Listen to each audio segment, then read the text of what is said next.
علماء کے ساتھ بہت میٹنگز میں بیٹھتے ہیں، یہ میں نے اب سنا، کنفرم تو نہیں ہے، بیٹھتے ہیں آپ؟ ہاں جی، میرے تو اپنے مسیح لوگ جو ہے وہ ہمارے بڑے پیران عظام کے ساتھ آپ بیٹھتے ہیں؟ ہاں جی، وہ جی بات یہ ہے کہ میں نے تھوڑا سا نا اسلام کو بھی قریب سے پڑھا ہے۔ ٹھیک ہے۔ میری والدہ نا ترجمے کے ساتھ قرآن پاک میری والدہ گھر میں پڑھتی تھی، ہم پڑھتے ہیں، اور اس وقت تو ٹیلی ویژن ایک ہی ہوتا تھا، جب اذان ہو کچھ ہو تو وہی سر پہ دوپٹہ اور بڑا وہ ہوتا تھا، کیونکہ ہمارا آپس میں پیار محبت اتنا تھا۔ تو وہ اصل میں اس لیے بیٹھتا ہوں کہ یہ پاکستان کی مضبوطی کے لیے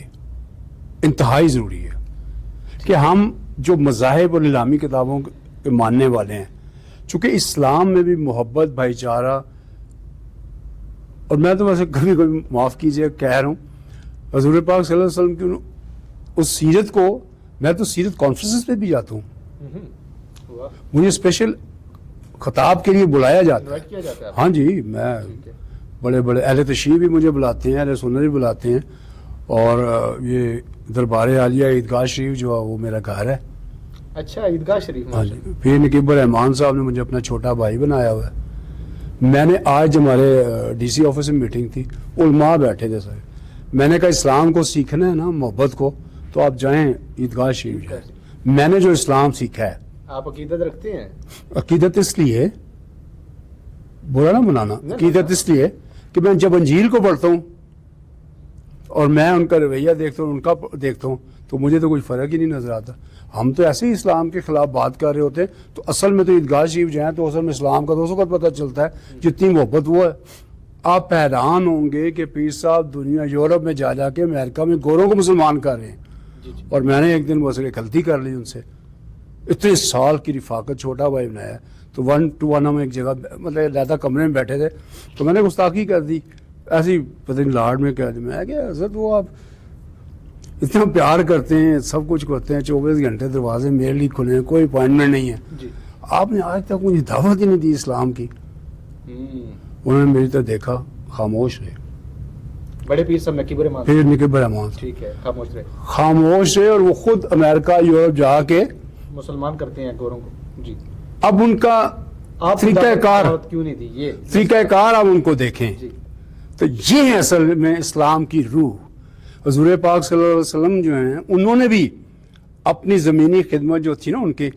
انہوں نے کبھی بھی پریشر نہیں ڈالا، اور میں سمجھتا ہوں کہ جو میثاق، جو معاہدہ ایگریمنٹ ہوا ہوا ہے، کاش کہ برا نہ ہونا نا، کاش کہ مسلمان اس کو پڑھیں ہیں کہ آپ کیا فرما کے کیا لکھ کے گئے ہیں، میں پھر آخری وقت پہ ان کا وکیل کھڑا ہو جاؤں گا۔ اکثر نا